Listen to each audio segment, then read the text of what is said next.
Welcome to the Heart Picker Podcast.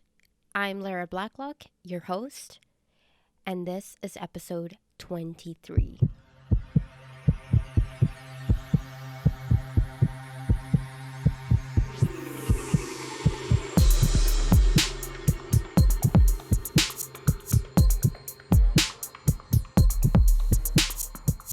Hello, everybody. It's been a while since I podcasted an episode in English. If you're new to this podcast, this is a place where we talk from our hearts, where I do not brain picking, but lots of heart picking.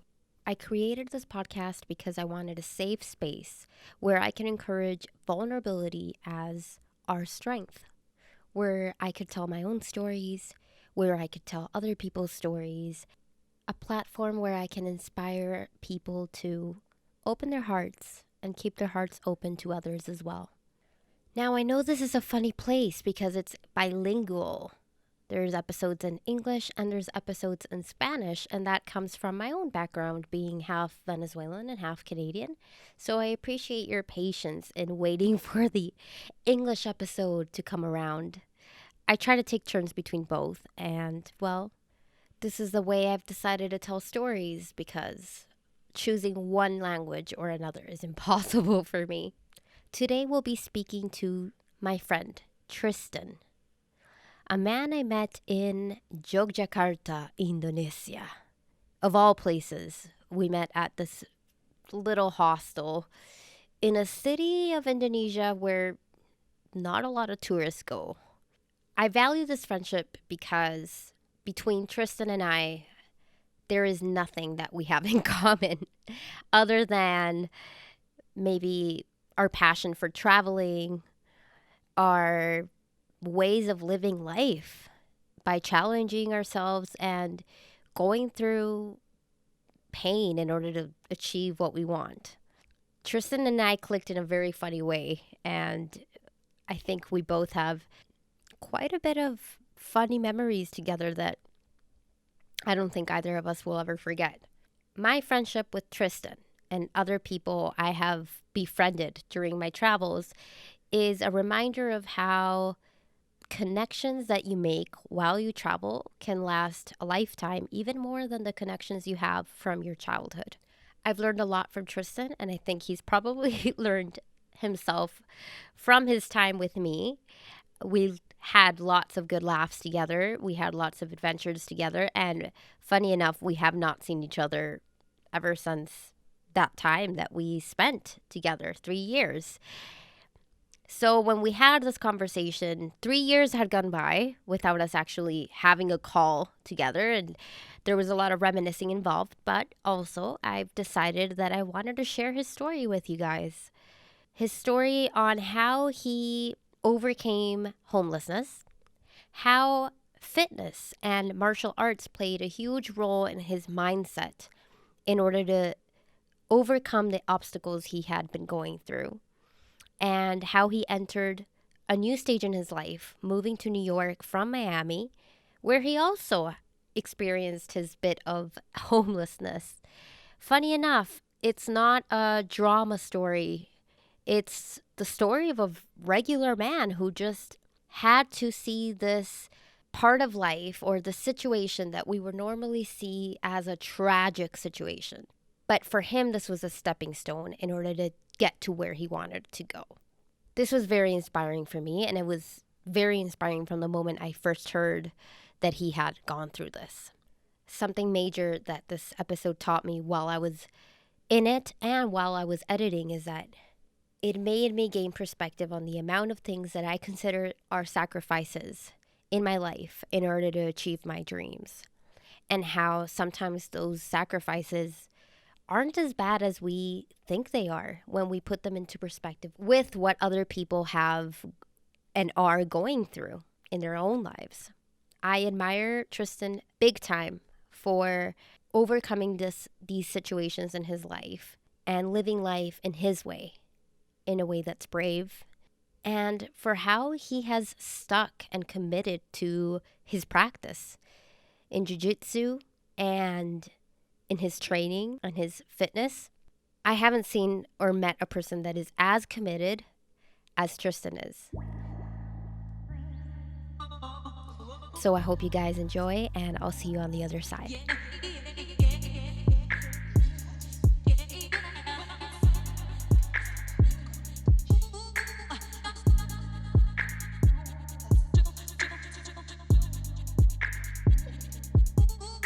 Okay, yeah, it's been 3 years. That's crazy. 3 years. Actually, I think it's been exactly 3 years because we Yeah, met what April 2018. yeah, actually, That's it's true. crazy. Yeah, that's so cool that it's just at the same time. Very I synchronistic. know. I know, man. It's been a minute. Made me think back. Freaking Indonesia. What the hell was I doing in Indonesia? And not even in Bali, but in Yogyakarta, like the random. Nobody knows. Like no one would really go there for tourism. It's really random. No, it was so random. Yeah, but it was cool, man. It was cool. Funny I'm gonna story, tell the man. story. It's a good story. I'm gonna Sorry. tell the story of how we met, so people know how we met and why I want to do this. Okay.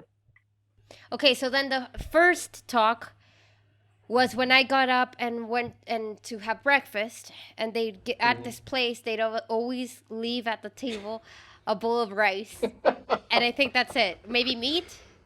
It was It was like vegetarian, it's always vegetarian. I think rice and like some beans or something. damn, some beans. Yeah, it was like some rice and beans. Oh man. Just like very But a bowl of small. rice. Yeah. Yeah, but like I hate it because I'm a breakfast person, so I need bread, I need eggs, I need pastry. I don't know, but freaking and for fruits. But rice, like in the first thing in the morning. Yeah. Anyway, we Every started morning. because it was for free, so you backpackers like anything that's free, and Of course. we, and that's where we met at the kitchen table. That's where we started Yeah. talking. By the way, look at my arms. I'm I fit. see you. I see you. You're not a stick I'm anymore. not skinny like I used to be. I look at my pictures from that year and I fuck. I didn't have shoulders. Like now I have shape. And we had that conversation about what you needed to do. Yeah. You're welcome. You're welcome. Yep. Now I'm fit. And I remember I was doing those you gave me an exercise and that made me really skinny, but now I've been really on weights.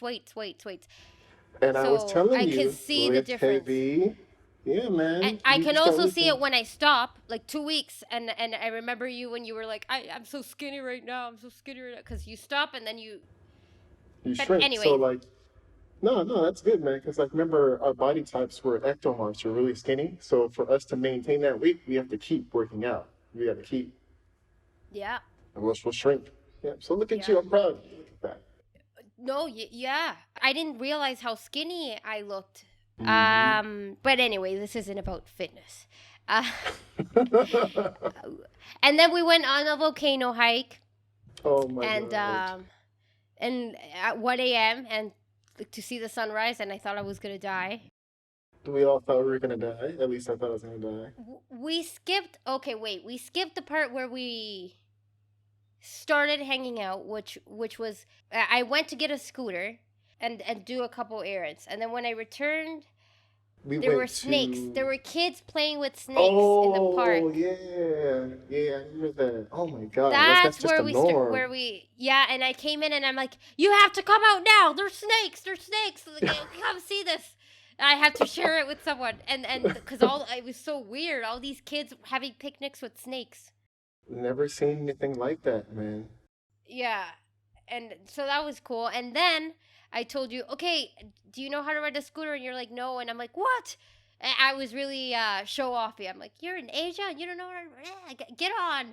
And you were hanging on so tight. And there was a point where I had to say, okay, you really need to let go and like sit Yo, back. Like I can't breathe. dude, I'm not like, comfortable. hello, I'm in Asia on the back of a scooter with some little stick, With a skinny, weave yeah. with a skinny stick, weaving in and out, going up on hills, going down. I'm like, I'm gonna die.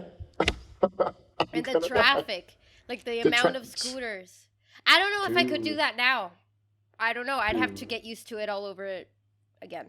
Again, That yo, check this out. I learned how to ride a scooter in Thailand with my boys. Yo, so I was weaving it like so easy. I learned. I it's did easy. crash, but It happens too. it happens. I And I still thought have about it, he was like, scars oh on my shit. knees from my scooter crash. Yeah, Oh they're pretty man. bad. Yeah, I still have them. I love that I have scars from that trip. It's really cool. So I wanted to talk about something you mentioned in that trip, and I think I recorded you, but of course I lost that recording. I think I Uh, remember this. yeah, because I'd been thinking about a podcast or some way of telling stories. I don't know if you remember that, but I didn't know how yet. uh So I I was think you I were was just in the just game planning stage. I was just documenting people all the time and like audios and Hmm. whatever, because I was meeting people all the time and you find these fascinating stories. Hmm. And I wanted to do something with that, but I didn't know what. And now I have this podcast, and I'm far away, but it's okay. So It's I wanted cool. to talk about something you mentioned that was really personal back then, and I found Mhm. really amazing. And I was like, wow, people should hear this. And that was when you said you had a time in your life where you were homeless. Yes, yes. Actually, it gets better. So I did have a time when I was homeless. This was way back in like 2010, 2009. Actually, no, 2010, I was homeless. I didn't lose my job. I quit my job. And I didn't have anywhere to go. So literally, I was out in the street. Literally, I had my duffel bag, I think my laptop, some clothes or whatever, and literally out in the street. Like I had to sleep behind a Sports Authority. Like I'll never forget this, man. Literally sleeping outside Sports Authority. I think I had like $35 in my pocket. And I'm like, shit, what am I gonna do? I am on the street right now. But I didn't freak out or anything. It was more so, okay, cool. Got a game plan. I got to figure this out. Um, at night, I would use my laptop and I would use the Wi-Fi at Barnes and Noble because I was in between a Barnes and Noble and a Sports Authority. And I would use the Wi-Fi at night in the parking lot and you just fill out applications for jobs across the street. I'll never forget this. There was a Dunkin' Donuts. I would sleep on there. Remember on the at Dunkin' Donuts had these little couches outside? I Mm, would yeah. sleep on the couch. And I was there so late that one of the trucks came to deliver donuts and stuff and woke me up. And I wake up and I look at the driver. The driver's looking at me. I'm like, oh shit. Um, one of the women who worked there, I think she knew I was homeless. She would save the receipts and give them to me because if you do the survey at the bottom of the receipt, you get like a free donut or something. And like she would save the receipts from other That's customers so to give to nice. me, and I would fill out the survey, to eat donuts. I mean, obviously it's not real food, but it's something. I'm not hungry. Well, if she saw you with a Uh, laptop, she must have thought this isn't a Something's going on. bum. Like this guy's in a bad situation. And that would be so weird for me to see a guy sleeping on the street but with his laptop. I'd be like, Hmm. what's going on here? Right? But from there, I was just doing research on, how I can get back on my feet, how I could find a place at that point in my life. I didn't want to find somebody to live with, like friends, family. I'd rather figure it out myself than bum with someone else, because I want to do things on my own. You got to make it on your own. I found a homeless shelter. It was in Fort Lauderdale, and I ended up in the homeless shelter. And mind you, when people think of homeless shelters, they really don't know who's living inside the homeless shelter. They think the worst automatically. Uh, Drug addicts or woman beaters, crazy, crazy people, which there are some in there, but for the most part, I met some really smart people in there. I met doctors in there who just fell on hard times. They had to, sell things, just to get back on their feet. Anyway, I get in the homeless shelter. I was in that homeless shelter for about 6 months, where it's just you have to get up, you have to clean your little bed. It's like bunk beds. I was in a room with about 120 guys. Like there's no privacy, zero privacy. Um, you have your little locker, whatever you can fit in that locker, it's in there. And you have to start making your moves during the day. So during the day, get your food, clean up. They would give you chores. So if you lived in a shelter, for you to stay there, you needed to do your chores before you can actually go out and do what you needed to do, which is good. You know, they don't want people just in there freeloading for nothing. So, job hunting, met some very interesting characters in the homeless shelter. Mind you, I didn't start working out until I got into the homeless shelter. I met a bunch of guys who, they just started working out, and I was super skinny at the time. They're like, "Yo, we need to do some push-ups." I'm like, "I'm not doing no push-ups." "Nah, man, come over here, do some push-ups." So And I you weren't literally into started. fitness yet I or was martial not into. arts. I wasn't into anything, nothing. Like Damn. I couldn't do a push up. I couldn't do a pull up. Like I Wow. was nothing. And See, I mind you, didn't these know guys, this. That's cool. yeah, That's where you yeah, that like this started for you. that's where it started. Like I met this guy. His name was Morris, and you kind of click with somebody. He's cool. He just had me doing push ups and stuff. He's like, "Yeah, man, you need to eat." In the homeless shelter, they give you 3 meals a day, breakfast, lunch, and dinner. You got to get up at like 5 o'clock in the morning, get your breakfast, and you're allowed seconds one time. He would wake me up. He would like bang on my bed like, "Yo, you got to get up for breakfast. You need to eat because you're skinny." So, I'll go get my breakfast, my lunch, and dinner, and just do push-ups and everything.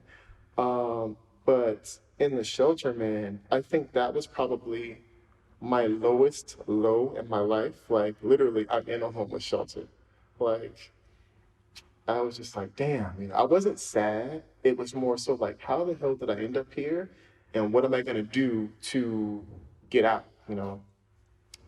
I just fitness, focus, training. That's all I did at the time until things, fell into place. I ended up getting a job at Best Buy during that time frame, which was crazy because, like, like I said, I only had $35, so I had to walk to work, which was far. Like, it was a bit of a challenge, but I used that to drive myself when I was working. I was like, you know what?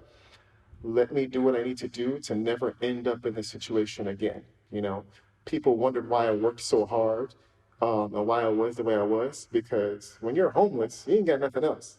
So I'll be damned if I half-ass it with whatever job that I get or whatever opportunity that I get. I don't want to end up back here. So yeah, I was homeless for about a year, until I was finally able to, get my own place. Fast forwarding it, but I'll tell you, had I not gone through that, I don't think I'd be here with this mentality as strong as I am now. Because, once you've hit rock bottom, there's nothing that you encounter that you can't overcome. Like I was, Oh what's yeah. lower than being, what's lower than being homeless? Nothing, you know what I mean? And So this it is was definitely, in Florida, right? yeah, this is Miami, yeah. So even like in Miami, like what you said about getting to work, it's not Yeah. No, transportation man. sucks in Miami. Public Transportation is transportation. terrible. And So I was actually in Fort Lauderdale because in Fort Lauderdale it's Broward, Miami's Dade. Broward, it's even worse. So once it hits a certain time, like 9 o'clock, 10 o'clock, you're not catching a bus anywhere. You know, I don't even think at the time they had Uber or Lyft. There was no Uber and Lyft at the time. They didn't have that. So mm, it's like yeah, if you had to get rough. to work, How you, old were you were you? asked. I think I was 24. I became homeless right before my 24th birthday. I was Wow. like, "Dad, happy birthday to me." Yeah. And so fitness played a huge role at this point. Um, Mm. like, how did that? What role did fitness play in your life through The this? mentality, it's like I had nothing else. I didn't have any family at the time, at least that I knew about in the area. I didn't have any money. What else could I do? It was look for a job during the day. What else was I doing the other X amount of hours during the day? There's nothing else. So I was just doing push-ups, pull-ups. It was a matter of, okay, this was a turning point in my life. This was a turning point in my life mentally and physically. When I said I couldn't do any pull-ups, I couldn't do a single pull-up. The guy took me out to do a pull-up on some like in a parking lot. I couldn't do a pull-up. I'm like, man, I am weak as shit. I need to like what's going on? He would take me to like other areas to do dips. I couldn't do anything. I was like, man. So it allowed me to not focus on being homeless. It allowed me to focus on doing something for myself, something that I could control in the moment. I don't have a job right now. I can, apply online and everything, but I can focus on doing something now. And that started with me. So that fitness played a huge role, in that aspect, just doing push-ups, pull-ups, getting better. Um, and mind you, I'm working out with guys who just got out of jail. Some guys were, they got out of prison. I'm like, how the hell do I can make friends with prisoners and people from jail. So that Yeah. was crazy. So What was what I find interesting about that is how doing something with the body can go a long way rather than just focusing on the mental meaning like applying jobs, how mhm. game planning, how am I going to get out of here, blah blah blah blah. The whole aspect of dedicating yourself to your body, and then what that does for your mind, that's what I find really. By the way, I have tattoos. Sorry to. Show them to you after. Oh, I already did show them to you. I think You did, yeah. when I got them. Miss, I'm never gonna get a tattoo. Oh, I don't believe in But they're so. tattoos. Look how delicate they are.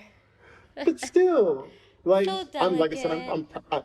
I'm so proud of you. Look, you don't put on some Yeah. muscle. You Thai got some word. tattoos. Oh, look at you. Like six Hmm. tattoos. Six tattoos. Damn. Yeah. Okay. And I But they're and just I all said small. this.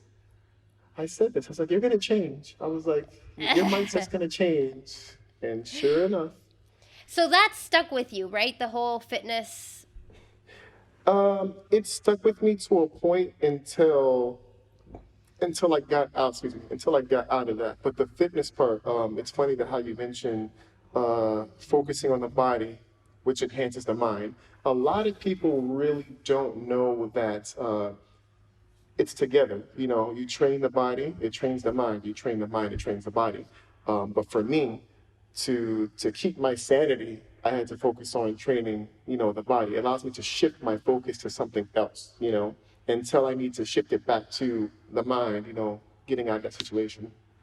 But yeah, fitness played a huge role, at least in that aspect. Allowed me to focus on something else.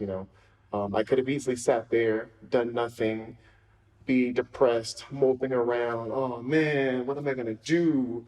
I decided to redirect that energy into something else. It's all about redirecting that energy into something else, something And that's that was like positive. the influence around you, because maybe if these guys weren't there, then you wouldn't have thought of I that wouldn't all on your own. exactly. What was Who the would have thought? biggest lesson you learned from one of these people? Like you said, you were with prisoners. Did you meet anybody that Hmm. taught you something? Um, well, I met a doctor in there, not even really interacting with him much. It's just that you can never judge a book by its cover. We know this, but anything can happen to you. No matter what you have, material possessions, you can lose it instantaneously. It doesn't matter what you know, how much money you have now, what your worldly possessions are, you can lose those at the drop of a hat, and be at rock bottom. So that really, really made me. I'm not gonna say I was a materialistic person, but when I interacted with him or seeing his status, I was like, man, possessions don't mean anything. That stuff that's trash. You know what I mean? Because you can lose it, and then if you're a person that's so attached to these worldly possessions and you lose it, and that's your identity, what's gonna happen? And working with the other guys, um, there were a lot of people in there. I don't know their past fully. I didn't get that close with them, but for the most part, everyone was taking it one day at a time.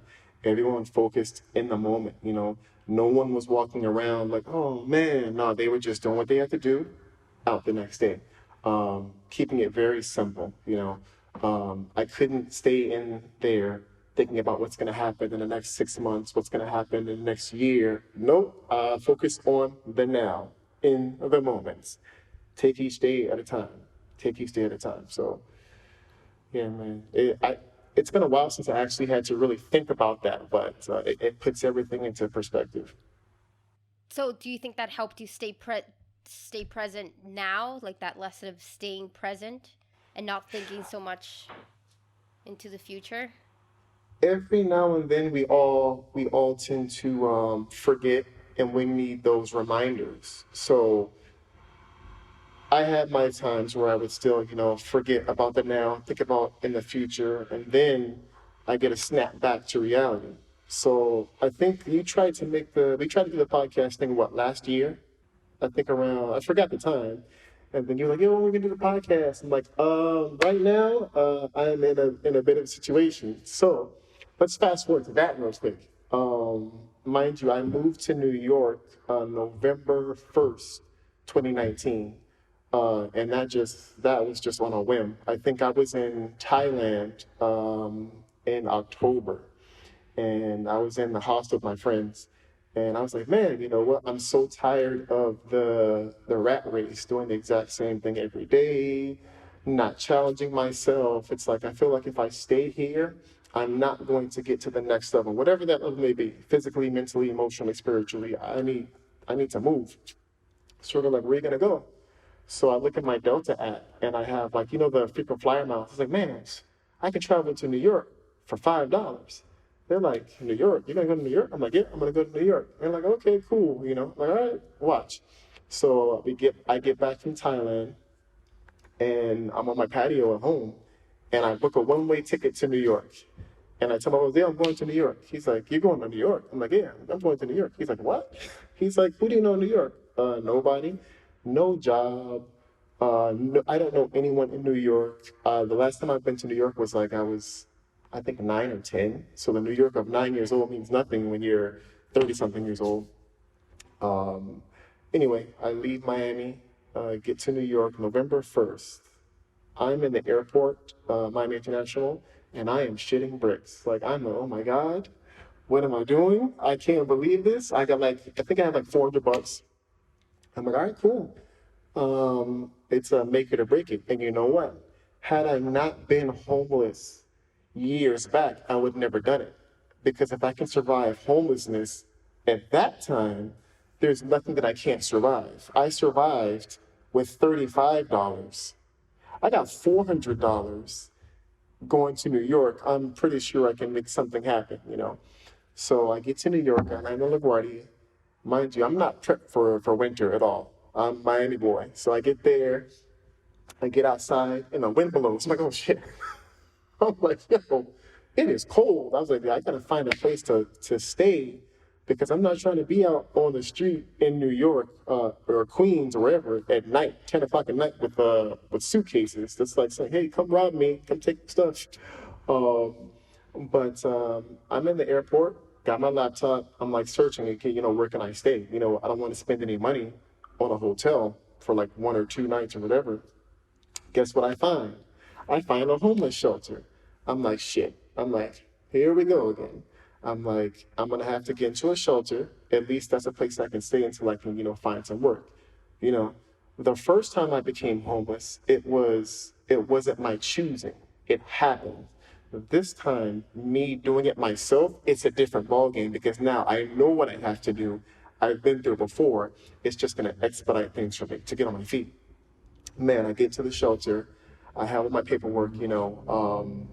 The shelter that I went to is a shelter that they kind of try to like filter who goes into this shelter to see if you're crazy. They send you to one shelter. If you have domestic abuse problems, they send you to another shelter.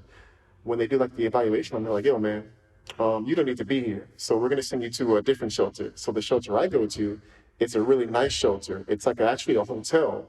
You have a room. It's for people who are either working or looking for work. So I was like, oh shit, cool. You get your Wow. meals and everything. So like, okay, cool. You can be here as long as you're actively working or looking for work. So I was like, money.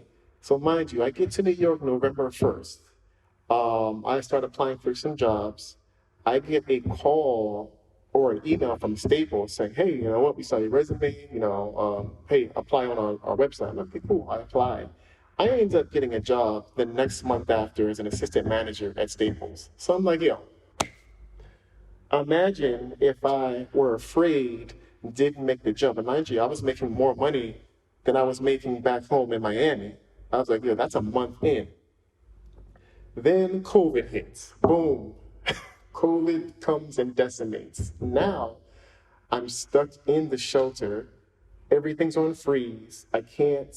I'm working, thankfully, saving money, but I can't get out of this shelter. I'm stuck here. So I'm like, man, okay, there's nothing that I can do. All I can do is work. All I can do is train. It went right back to that, focusing on work, focusing on my training, because I can't control it. I really, there's nothing that I can do. I end up in a program called the SOTA program. The SOTA program is if you make a certain amount yearly, they'll pay your rent for either 4 months or a year. I was like, what? You'll pay my rent for 4 months or a year? I was like, I'll stay here as long as I need to qualify for this program. I was like, I've been through worse. This is nothing. I end up getting into the program, ended up getting in my own place, which I'm finally here now. But I had to endure for about a year and 3 months of being in this shelter, being around the same, I'd say a different type of person, because from Miami to New York, there are different types of people. The personalities are different, the culture is different. I had to, okay, cool, I'm in a different place and it's got to chill, just focus. I need to take that focus and put it somewhere else. It was working and training, working and training. Um, Without that, I think I would have been crazy, because these people in New York are so different, man. Oh my God, they're so different. But yeah, it was because of my past experiences, it allowed me to make it through now. You know what I mean? So I'm grateful for all those things happening, and I can always look back on those things. So whenever I go through something difficult, I go back into that jar of bullshit that I went through. Okay, cool. I went through that. Put it back in the jar. Now, whatever I encounter now, it's easy. So, I love that because it's not having that fear that some people would have, like, oh, what if I'm homeless, what if, and people think that that would be the worst, and but you lived through it, so you didn't have that fear. Or for you it was like, being homeless isn't as bad in this country, at least, right? Because other countries it would be probably other different conditions. But yeah, knowing, so there's this, Tim Ferriss, right? Have you heard of his list on what you really want to do, being specific, and then writing down this whole thing about getting over the fears in achieving your dreams? He says, then right next to it, what would be the worst thing that would happen? So let's say if I invest in this business, blah, blah, blah, blah, and the worst thing that would happen, I go broke. Okay, and then say, what would you do in that case if you went broke to redeem that? I could go home. And then he has that exercise as a way of like stripping down your fears so you do what you want. And it's kind of what you, by your own circumstances, like what happened to you, it's kind of that's what happened for you. You knew what the worst would be. yeah. You'd already Hmm. been there. You knew what you have to do to get back on your feet. So you're no longer scared. And it's like what you said, if you'd been scared, you'd be still wondering, I wish I could go to New York. And Exactly. wow, it's very inspiring to think It's that something huge. that, yeah, because a lot of people would see that as a failure. Hmm. He was homeless at some point, he failed. But no, like these rock bottoms don't have to be failures. Like they can be huge lessons, and you've really taken advantage of that. Like the move to New York shows that, how you took advantage of that. And like what you said, what's the worst that can happen? I've already been through this and that. And you didn't see it the same way. It's like, I'm at a shelter, fuck, I'm here again, I failed again, like Yeah. this is shit. No, you were looking at it as a step, like a stepping stone. It's That's what's really cool. And like that mentality, going into your life with that mentality all the time, is what'll make you go far. That's what I think is so cool. I love that this is on the podcast Yeah. A for lot of people to listen people, to. they let their fear stop them from doing things. Like when people hear my story, they're like, "Oh, I could never do that." Honestly, you could if you had no other choice, and that was in the cards for you for it to happen to you, you would do it because that's all you have. That's the route that you have to take, you know. Um, Fear for me is like fear is not going to kill you. Is it scary sometimes? Yes. Was I scared in the airport? Absolutely. I was terrified, but everything was already done. I just hop on the plane, you know, get it done. So anytime a person wants to do something, you just have to get over that fear, you know. And I use those rock bottoms as stepping stones. You know, for me, it wasn't rock bottom; it was just another step to get to the next level. And normally, when you hit a rock bottom, when you have something that happens so dramatic to you, that's just before your breakthrough. So if you have a fear or something happens to you and you don't face it, your breakthrough is right on the other side of that. So you have to go through it, you know? You have to go through it. Like worst day ever, but you know what? Something great comes from it, you know? So man, it's my friends still they look at me now like, man, I can't believe you did that, you know? You're crazy. I was like, it's not that I'm crazy. I just know what I want. I know what it takes to get to certain places, you know, especially since I've been there and done that. You know, there's nothing And that I can't achieve. you're willing to go through that too. Because some people would be like, I'm not, I don't want to. And that then the question is, how bad do you want it? Because when you really want something, then you'll be willing to go through the sacrifices, like sacrificing. Okay, I won't have a home for a while, but I'll be moving to New York. You know what I mean? Like that's the kind of question people have to ask themselves. That's awesome. I really like hearing this. I wanted to ask you. Um, it also made me think about like again the failures and the Hmm. losing everything and the rock bottoms. Like so many people are sheltered from that or will never go through that because they're so well off, let's say, and are privileged and have the means. But then you know you these situations give you character, these challenges, these the hardship, and it's what Hmm. they make you stronger and they make you way more determined. And I see all the time, I see people who have everything and material wise, like all the money in the world, education, nothing was hard for them, and they don't Hmm. do anything with it because they don't know what it feels to not have anything. You know, and you know what's crazy about that is those people, if they lost all of that, let's say for example, they became homeless, they wouldn't know what to do. They would lose their minds because they never had to go through those hardships to get to where they are. I mean, so obviously they had to work hard to get that, but let's say from going homeless to being a millionaire, now they have a different appreciation for the things that they have because they were homeless at one time, you know. Whereas let's say I became a millionaire tomorrow, if I lost it, I'd be okay, cool. You know what? I've been there before. You know, I appreciate what I have so much more compared to if I had never gone through those hardships and I have all this money and stuff. It's just it's a different mindset, you know. Yeah, and I mean, my mom tries to protect me all the time, and she tried to protect me from that Asia trip. And when I got my legs burned, she was like, "You gotta come back home. You gotta come back home. Cancel that trip."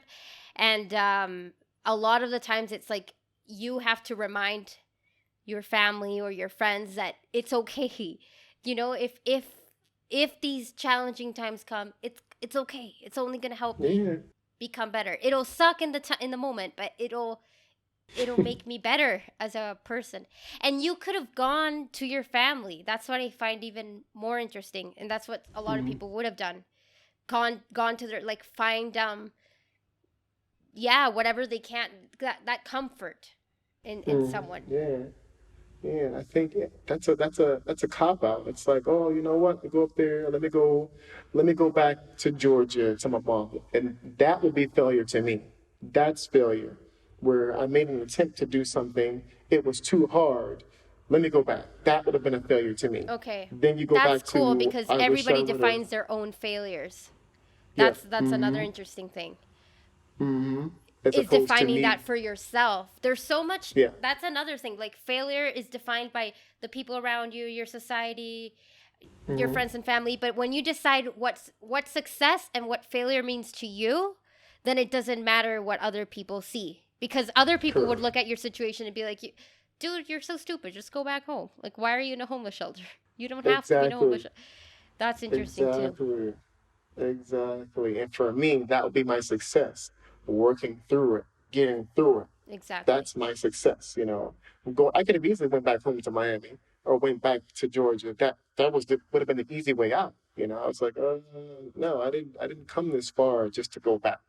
I'm trying to progressively get back. Look where I am now. So whenever, And you don't have a degree. We also talked about this. You don't don't have a have a college degree, degree. don't have a college degree. And I have friends who have degrees. And when I worked back in Miami, I worked in retail. I made more money than them without a degree. And I'm like, look, I that's important, but for me, for my path, I've been very successful on my path, you know.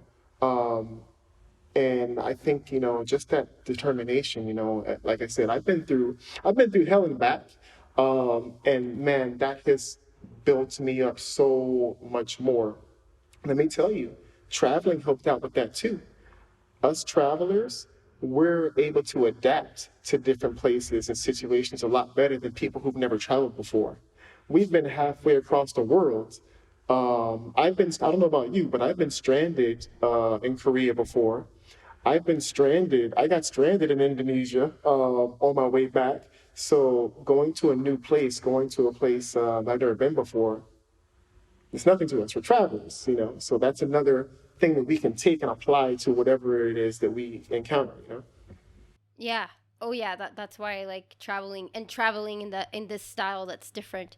I keep mentioning that in the podcast. It's not traveling to go to a resort or a hotel with a big suitcase. It's traveling to adventure yourself and go to different places like Hmm. Yogyakarta rather than Bali. And I went to Bali, Bali exactly. and I thought it was the most over, like, I didn't think it was beautiful and fancy, but I didn't grow or learn as much in Bali as I did in other places. But that was my Yeah, experience, because yeah, wow, for like sure. for me that volcano hike, or I don't know, all the other experiences I had. I think I went to an island after that, Nusa Penida. I Hmm. don't remember if it was before or after anymore, but that was tough I for think it me was because after. I had to ride the scooter in very rough conditions, and most women there were Hmm. hiring Indonesian men to take them. But for me, and they were always 45 minutes away, all the tourist spots. Um, and for me, that was really tough. I wanted to do it on my own. Like, I'm going to ride the scooter. And fuck, there were moments where I was terrified of falling again and getting injured again, but I didn't. And that was what success was for me, like going through those challenges on my own, and I knew I needed that too. Sometimes you know what you need. I knew I needed more grit back then. Like, I needed more. I was way too protected all the time. So that really helped me. So what got you hired? Like, what for you got you? Did you say you were at a homeless shelter when you were applying for Oh jobs? no, not at all. So when I apply to jobs, uh, that's not something they need to know because they're hiring me based on my professional background. I was a manager at Best Buy. I was a supervisor. I was responsible for a $30 million department. So Best Buy is a much larger organization or company than Staples Office Supplies. My ability to coach and train teams. I was a nightclub security manager, so it was just my experience that I had that's something they needed because they're obviously focusing on sales. The store that I worked at was a $4 million store. The store that I worked at was 62 million, and my department was 30 million. So I was responsible for more than half of the store's revenue. So for them, it was a no-brainer. And yeah, I'm still there, but that's for the most part the experience piece. What about in Florida when you were applying for Yeah. Best Buy? So when I was applying for Best Buy, would you believe it or not, I only applied. I don't know how to explain this. I just knew that I was going to get the job at Best Buy. I don't know what it was. I just knew I was going to get the job there. Mind you, I applied. I became homeless in September. I applied for them, and they called me in September, but I couldn't go to the interview because I didn't have the money for a haircut. My hair was looking crazy, so I was like, "Hey, is there any way that we can reschedule it?" They're like, "We're not doing interviews until I want to say October." I'm like, "Man." S- And they're like, "Okay, cool. We'll call you if something's open." I'm like, "Damn it, I just missed my shot. What are the chances that they're gonna call me back after I just declined the interview now?" Um, but luckily, I got the call. Let me tell you how funny it was. I got the second interview call. I still didn't have money for a haircut. I had to go to one of the prison guys who was cutting hair in the bathroom. Like, "Yo, man, I need a haircut. It's for a job interview. I swear, if I get this job, I'm gonna give you the money." He said, "No, man, it's cool, man." So, he gives me a haircut or whatever. I go to the interview, and I can't remember if I told the person who I was interviewing if I was. I think I did because this is the first time I was going through that stuff. I think I told him that, "Yo, I'm homeless. I need a job. Um, but if you hire me, um, you won't regret it." Mind you, I just got off a previous job doing door-to-door sales. So sales was all that I knew. I knew commission-based sales. So he's like, "Well, you don't have a car. How are you going to get to work?" I said, "I'll walk." And basically, he was like, "Okay, cool." So I get hired, I think, in a group of people, maybe like 32 people. We were like the seasonal guys. So we had to basically perform so that we can keep our spot. It was a seasonal job. You're not guaranteed a position seasonal. Seasonal is Black Friday, Christmas, New Year's, just for the bulk of the holiday season, and then you're done. I was like, I'll be damned if I get outperformed by anybody here. Um, so anyway, they saw my sales performance, and I was slaughtering these guys. Like it was like, "Yo, you guys are trash." you know. I made it so difficult for them that a guy who worked there before me, they didn't know whether to give him the full-time spot or me, and I was a brand new guy. So they're like, "Damn." They had to create a new full-time position because they didn't want to not give it to him because he was like the golden child, and I was some new guy that came in. So it's just my work ethic is what got me in there. And then I went from seasonal to manager within Best Buy, obviously two stores, but yeah, very quickly. Wow. Okay, that's amazing. Yeah, the determination of how long were the walks? Like an Man, hour? it was probably like an hour walk. And mind Damn. you, my schedule for Black Friday was like something crazy. It was like 2 a.m. to 2 p.m. So I had to leave the shelter at like close to like 12:30, just to give myself, one to get there, to be there early, not late. But it wasn't even something I thought about though. I didn't think about, oh, I got a long walk. I was like, "Man, I gotta get to work." I didn't think about the long walk that I had or anything. That stuff didn't register to me. What was in my mind was, I'm gonna go kill it in sales. Some people are like, "Oh man, I gotta walk to work. Oh my God." And so far, that's just not something I thought about. It was the task at hand was doing a good job when I got to work, you know, getting there early, not being late. I didn't care about the walk. You had to work hard for it. You needed that job. It Yeah, I wasn't needed that. an option. You had to have that job stick and like do an amazing Had to. job. So that Mm, also that need is what makes you perform even more. Your why. So right now, going here to the present moment, you've gone through all these challenges, and now it's almost not that big of a challenge for you anymore because you've gone through it, and yeah, right, so it's a walk in the park almost. yeah, what exactly. isn't a walk in the park for you now? Like, what's right now a fear or a challenge that you're going through that is really tough? A fear or a challenge now, man. Oh, man, I gotta think about this one. Hmm. I'd say now. Now I'm 30. I'm 34 now. I'll be 35 in September. I think right now it's just I'm looking the fear of this is going to sound crazy, but starting or having a family, that would be a fear for me.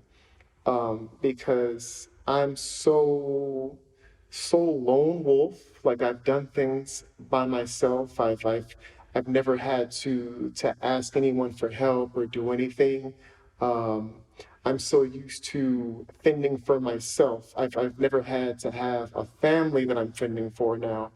Um, and when you have a family, you can't do certain things that you did before, you know as of right now, if I say, you know what, I'm done with New York, I'm going to go to California, I can do that struggle by myself because I know I can make it out.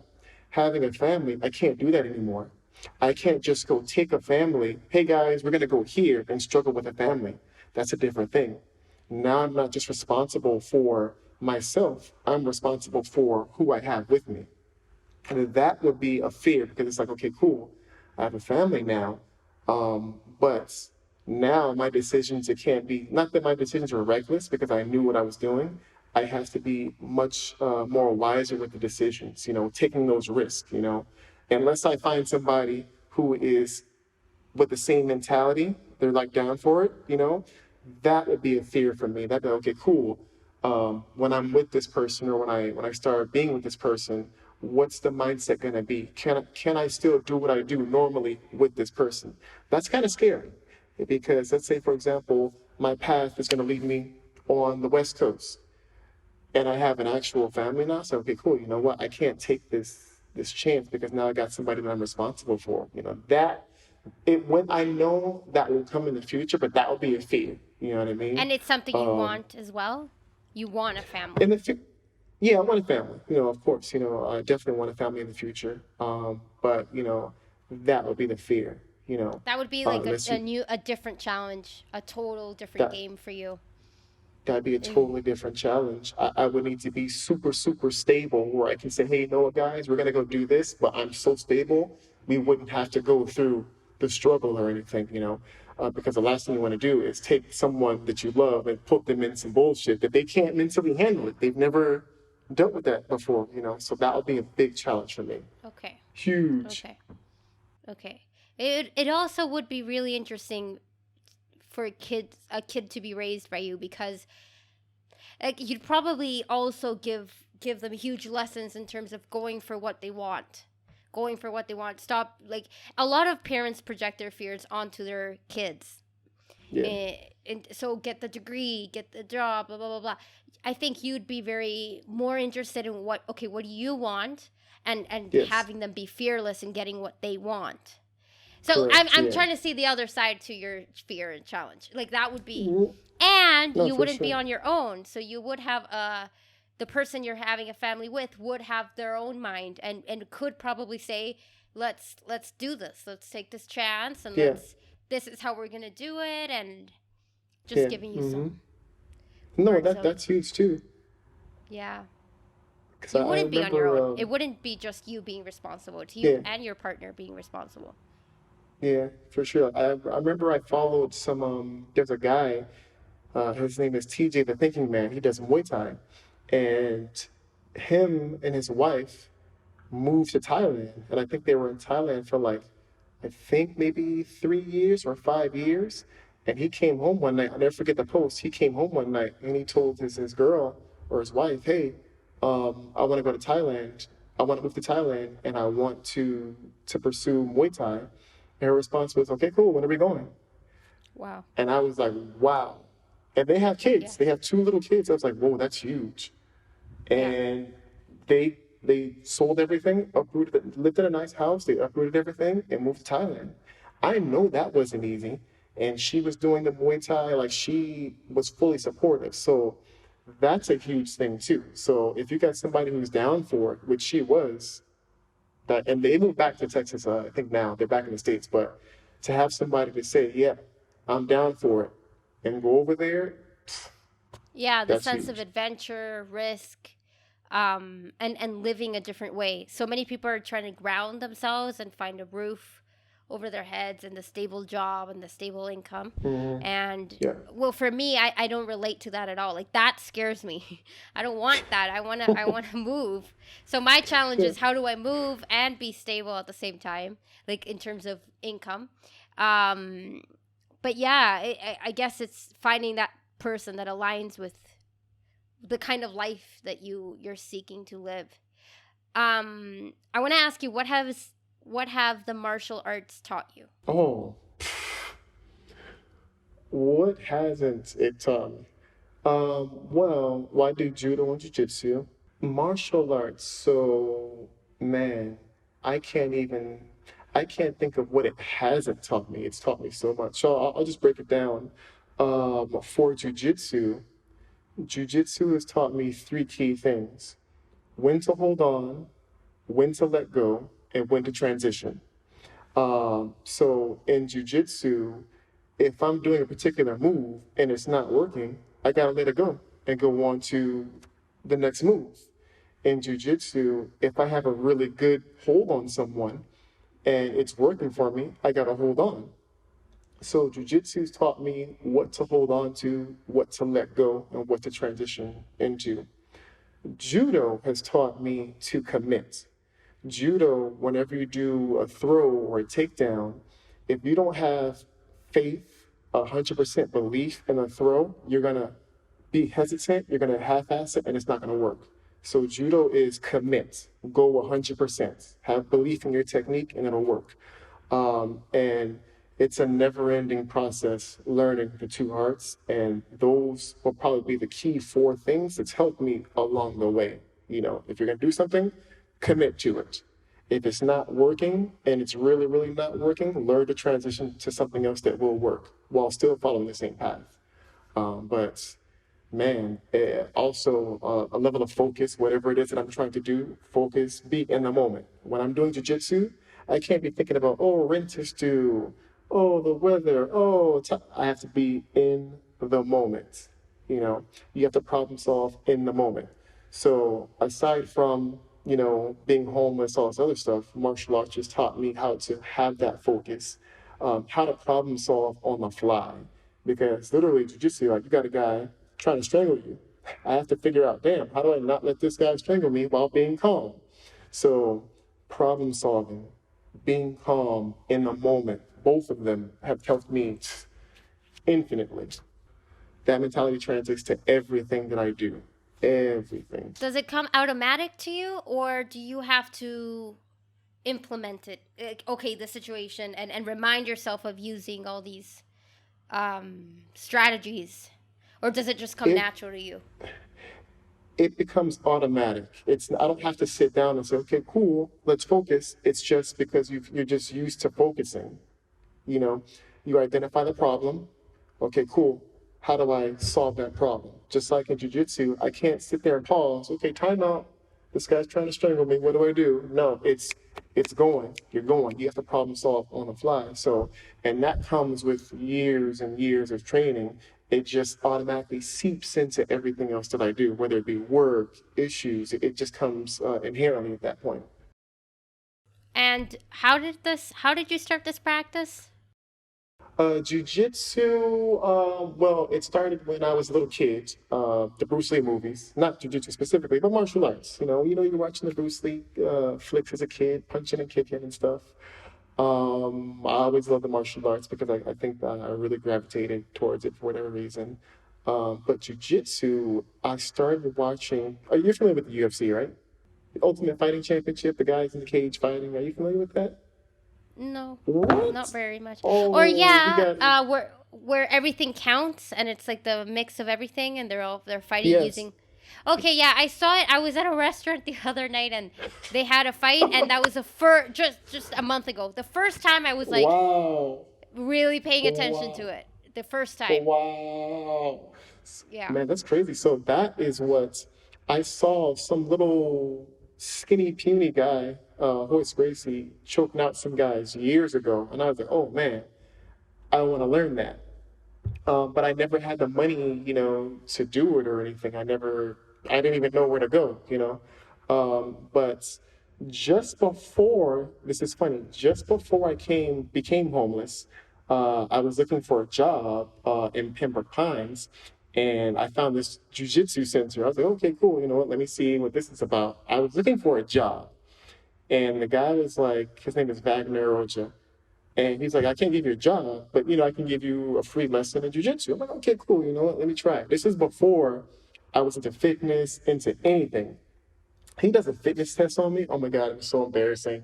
All right, how many push-ups can you do? I was like, I don't even remember what the number was, but it was bad. It was, 5. it was, it was so bad. I was so embarrassed. But he's okay, cool. You know what? It's fine. So he lays on the floor and he's like, okay, get between my legs. I was like, what? Let's get you want me to get between your legs? I'm like, it's a little weird. He's like, yeah, I'm going to show you, some technique or whatever. So he shows me some technique, and I was like, whoa, this is crazy. Because at the time I was like a buck 30. I was like really skinny. I didn't know anything. I was like, man, whatever this is, this jujitsu stuff is, I wanna learn it. So I think I started training there for about a month or so on the free trial. But then I ended up moving, and that's when I kind of like went into the homeless thing. So just before I became homeless, I was looking for a jujitsu place to train, and I found a place. I was like, you know what? If I'm going to be homeless, at least, let me use that as the goal. I'll make it a job to, train some more jujitsu. And man, I'll tell you, that was another part of my life that transformed. Um, I was so I guess I was so I didn't have much confidence at the time. I was shy. Um, I was in my shell. But once I started, training and started becoming, more confident, it was like a transformation for me, once I got into the jujitsu, because I got into it for like self-defense and stuff, not to compete. And man, I started jujitsu around the same time as Best Buy. So there were two things happening to me. It was the mental and physical growth throughout that time frame. And ever since then, I just stuck with it. A major part of my life. I don't know where I would be if I didn't train jujitsu, because I loved it so much that I honed in on it. Honestly, it wasn't I need a job to get a place. It was I need a job because I want to pay for jujitsu. So which is crazy. Again, it's what happens when you do things with your body and how that transfers up here on its own without you even having to, like, those strategies, what you were saying about when to hang on, when to let go, and when to transition. That's life right there. And it's not Yeah. until you practice it with your body and you have to do it and you learn by getting hit as well and falling and losing, and that's when it comes natural to you. It's automatic for you. Like just yesterday, I don't really, I'm not a jogger. I've never been a jogger or runner. But sometimes I'm trying to do the whole thing about listening to my body. And I train weights 3 times a week, but sometimes I'm like, I need something different. I need to move. I need to, and I jump rope too, but again, it's very static. And yesterday I was like, you know what? It's not gonna hurt me if I don't do weights. I'm gonna just listen to my body, and I'm gonna go for a jog, even though cardio isn't what I should be doing. But I also mentally needed a shift of perspective or a shift of energy. I needed to it's so funny. And as I was jogging, I was thinking, wow, like this is really what I needed. Like mood wise, I was when you start feeling really stuck in your thoughts and in the energy of it, and that and I've heard this thing about get into your body to get out of that mental state. And in the moment, you're like, yeah, you don't think it's going to do much. You don't feel like it because your thoughts are there screwing with you.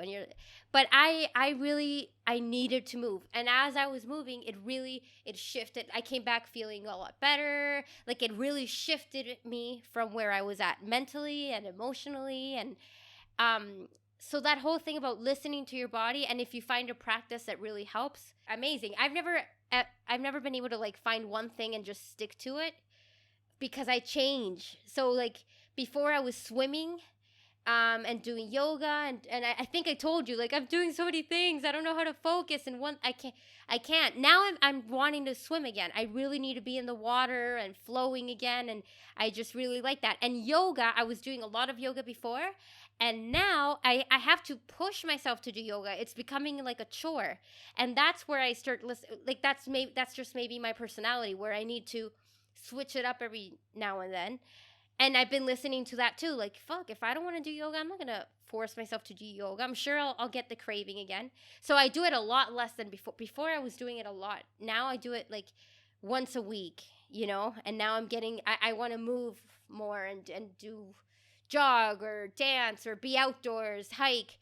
It's, yeah. And it just depends for me, it depends on where I'm at. I really, I guess my consistency would be that I'm moving my body, and that I am focusing on strength training.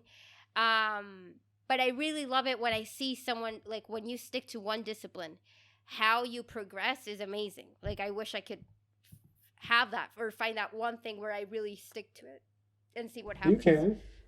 You can. Yeah. Yeah. That's really cool. I really like those things. What you hold on to, what you let go of, and how to transition. Damn, that's really good. That's Telling really you, man. good. And I use a lot of analogies, like when I'm talking to people, and it comes from martial arts, it comes from judo, it comes from jujitsu. Um, like people talk about, oh, I never got the opportunity. I'm like, sometimes the opportunity doesn't just fall in front of you. You got to create the opportunity. In judo, when I'm trying to throw a person, sometimes they don't give me the opportunity to throw them. So I got to create the opportunity. Do a move, and now the opportunity is there. I do the throw. So I use that in my everyday life. If there's something that I'm trying to accomplish, but I haven't got the opportunity, I have to find a way to create the opportunity. And you don't know these things unless you've been actively doing it, over and over and over. So now these things, they just come to me without even thinking about it, without me having to make the correlation between life in judo or life in jujitsu. It's become my way of life. Yeah, I think we're so used to letting things fall on our lap, or things being easy, so that when they're not, we don't want to make that effort. But again, it's well, maybe you don't want it that bad, but other times it's really just like losing belief. And when you do it, when you like determine yourself and you get the results that you want, then you think, actually, it's me. I need to push more. And Hmm. that's what you mean by creating an opportunity, like pushing and like looking for it. Looking for it's like it's not going to happen unless you actually take the steps. It's just not going to happen. Like I'll Yeah. never forget, I met this girl. She was my employee years ago. Not my employee, my coworker at Best Buy, and she always wanted to work for Blizzard, like Activision. They do the World of Warcraft game. She's like, oh, I want to be a developer or whatever for World of Warcraft. I'm like, okay, cool. What are you doing to get there? She's like, nothing. I'm like, what? So how are you gonna get there? How you gonna make that happen? Oh no, if it happens, it happens. And I'm like, what? Like, I don't. That doesn't compute with me. I need to. You need to be. What steps are you taking to get there? You know, because then nobody's gonna just knock on your door. Hey, you want to work for Blizzard? No, you have to start taking those steps to get there. You got to start taking. You have to encounter those obstacles to make you better to get to the next level. It's like didn't understand that. So, So what has traveling taught you? number one, adapting. You got to be able to adapt. I think that's the number one thing every traveler learns is how to adapt to their surroundings. You're in a different country, different language, food. Um, so being able to adapt. I think for me, I really learned what my strengths and my weaknesses were through traveling. Um, Through traveling, I found out my strengths were my ability to game plan, my ability to remain calm under pressure, my ability to not to overcome those fears of going to a far place. Like those were highlighted. When I got stranded, I didn't have any money. You have to start calling upon different skills that you've never used before. So I didn't know that I can remain that calm under that much pressure. I mean, I've gone through things, but I was like, man, I handled that pretty well. I didn't freak out. I didn't go insane. Like I handled it, you know. I was freaking stuck in Korea. No one could understand me. And I was like, how the hell am I going to get home? But I was so calm, like so chill. I was like, man, for a guy who's stuck halfway across the world, you're taking this pretty, pretty well. But for traveling, man, just being able to adapt to any situation because you never know what can happen on a trip. You know, you never know. All your luggage can be gone one day. What are you gonna do? You know, you got to be able to bounce back, game plan, um, uh, just adapt it to any situation that can happen. You know, that's the number one thing. Okay. Nice. Nice. And is there anything in your day to day life that that is hard for you right now that you're overcoming or using your lessons towards? I mean, like in your day to Um, day stuff. um, you know what? Dealing with New Yorkers, I, oh my Okay. God, like everybody is so like angry and Yeah. everybody's just has an issue. Everybody's in a rush to go somewhere. They don't want to wait in line. So I have to really call upon that traveling, okay, different place, different people, different behaviors. Like I was like, oh my gosh. Like, what's wrong with you people? But every day, that's an everyday thing because sometimes I gotta check myself. Okay, cool. This is how things are in New York. Um, this is how Yeah. they move. You know, I had to really call on that adaptation from traveling to really get through every day here because sometimes I just want to slap somebody because they're just so silly. You know, um, 100% every day. I've been here a year now, and that is still one thing I have to like. Okay, cool. This is New York. This isn't Yeah. Miami. They like to wild out up here, man. They like to say whatever comes to their head. They're rude, and that's okay. I get it. I understand. So I put myself back in traveler mode whenever I encounter those things. I'm like, oh, okay, that's what's going on here. Oh my God. Especially since you're into Japan so much and it's Yeah, totally different. Like totally the different. values of Japanese people. Totally different. Yeah. Respectful, courteous, and I'm like, oh my God, Yeah, it like must be tough. What about man, that's socially and like making friends and stuff? How has that been for you? for the most part because I've only been here a year and I was in the shelter for like a year. My friends came from training. So the friends that I hang out with now, my best friends, we all do judo, you know. So that's another thing too. Wherever I go, where I'm training, it's inherently easy for me to make friends because I'm in that realm. You know what I mean? It's not, hey, you like judo? No, it's something they do. So for me, I don't have to go outside of what I normally do to make friends. You know, it's just because I train, you're gonna make friends automatically. I'm still a hermit, so I stay home unless I'm at work, the gym, or judo. Um, but it's easy for me to make friends because I'm always surrounded by people who are doing something that I love to do. You know, but making friends outside of that, people here, I don't want to say they don't want to make friends, but everybody's very standoffish.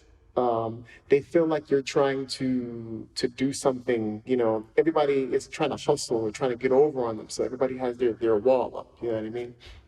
It's very, very different up here in New York. Very, very fast paced. So people think you're trying to sell them something or get something from them.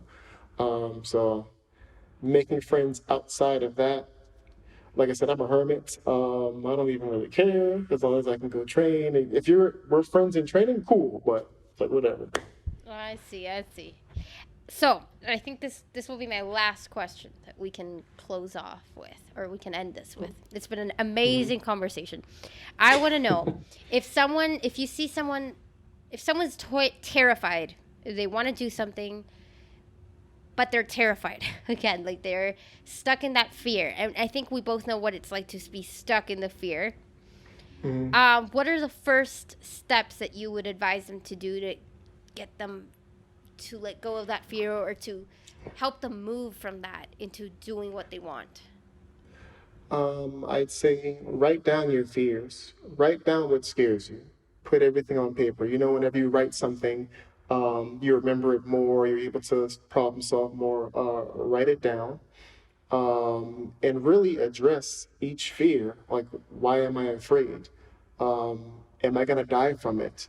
Will I be able to come back from it? Write it down and address each thing individually. I'd say don't listen to the naysayers because people are going to project their fears on you. Um, be careful, honestly, who you hang around with too, because your environment will affect a lot of decisions that you make. For example, one of my best friends, he didn't travel until he started talking to me. And I said, hey, you know what? Yo, man, you just got to do it. Stop making excuses. Oh, I got to save enough money to do this. I was like, you know how I go on trips? As soon as I get enough money for the plane ticket, I buy a plane ticket. As soon as I get enough for the hotel or hostel, I buy the hotel ticket. If you say I want to save $10,000 for a trip, that shit's never gonna happen because things are gonna happen. You're gonna get sick. Yeah. A tire's gonna blow out of your Guilty. car. So I was like, I don't Yeah. do that because that's like a cop out. We're just talking in terms of going on a trip that you want to do. Write down the fears. Uh, really have that self awareness. Why am I afraid? Is it something that's going to hurt me? If it's not going to hurt me, what's the problem? You have to really sit down and be real with yourself. Have that humility, that self awareness. Um, and really just go and do it. You're not going to know if you're going to be successful or fail unless you do it. I think the failure is not even making the attempt. If you don't make the attempt, that's the failure because you're forever going to be like, man, I wish I would have done this. What if I would have done that? That's the failure. You know what I mean? At least if I try it and I do it and I fail, I know exactly what not to do the next time to get it done. You know, it's really just that self-awareness. I'm not big on excuses. I'll bring it back to martial arts training. One of my coaches says, okay, cool. Are you injured or are you hurt? If you're hurt, you can still train. If you're injured, you cannot. There's a difference. If I'm injured, I can't walk. Okay, yeah, you can't. But are you hurt? Okay, if you're hurt, you can still go do it. You know what I mean? So it's just a matter of identifying what is scaring you and seeing if those fears are valid. If it's not a valid fear, you can get it done. You know, so it's easier said than done because when you get those butterflies in your stomach, we're afraid of the Yeah. unknown. That's what we're Yeah. afraid of. The unknown is the scariest thing. You know, Totally. when I got on the plane to New York, I didn't know what was going to happen. That was the scariest part. It wasn't getting on the plane. It wasn't landing. It was what's in the future. We're terrified of the unknown. We're terrified of the things that we cannot control. We want to be in control of everything. But how do I know unless I go and do it? Damn, what a good talk. Thanks so much, Ooh, Tristan. I oh, loved it. It was thanks. just at the right time and everything that I needed to hear, Perfect. and I'm sure other people listening to this as well. Thanks so Perfect much. timing. It's been No, a year in the making. yeah, totally. No, more than a year because I've been More than wanting a year to. in the making. Oh, Yeah, yeah. ever since I heard your story, I was like, this has to be documented at some point. Um, yeah, you would make an amazing life coach. By the way, Ooh, you would be really good for that. Anyway, I honor your openness and your discipline and how humble you are as well. Yeah, I was just thinking like wow, like so many people this story of like being homeless and what you learned and how you overcame that and now you're not even afraid of that anymore and then the traveling and yeah, more people need to listen to that and thank you so much. I loved having no, you on the no, podcast. So no, happy. thank you. It's my first podcast that I'm on. Well, second podcast that I'm on. Yeah, I look forward to yours. I look forward to yours. Yes, excited for that. Trust me, we might have you on the podcast. Hopefully, I hope so.